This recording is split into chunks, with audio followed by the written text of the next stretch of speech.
It's time for another Beacon Leaders Minute. As humans, there are 56 distinct transitions that I'm told we'll go through. The last one, don't worry about it. It's going to happen. You may have no say as to when it does happen. But those transitions, sometimes it's up, sometimes it's down. When we're down, how do we fix it? How do we get through it? I've studied what could work.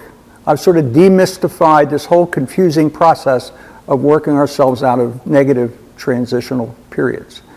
First thing I learned is that we have to get clear about ourselves. Who are we? Who's the authentic you? Who is that person that we really are, not who we're trying to be? Henry Winkler said that he's on his way now to being the person he always was, but he was always trying to be the person he thought other people wanted him to be. The authentic person. Values, purpose, North Star, we need to understand those things.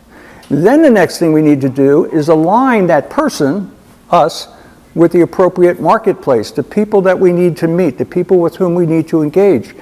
In marketing, they call it your niche. The people that will be most responsive to what you're offering, whether that's a consulting practice, whether that's just advice on a board. We need to understand who they are.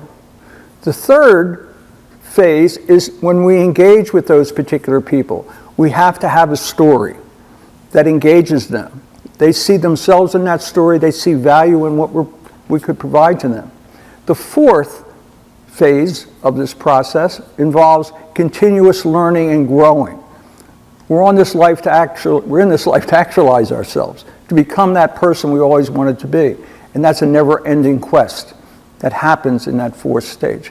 This is what the pandemic taught me. I learned this in the pandemic, forced me to take a look at how people transition and end up coming out with opportunities and possibilities for a brighter future. Beacon is the premier executive networking organization serving the Mid-Atlantic region. To learn more, go to beaconforlife.org.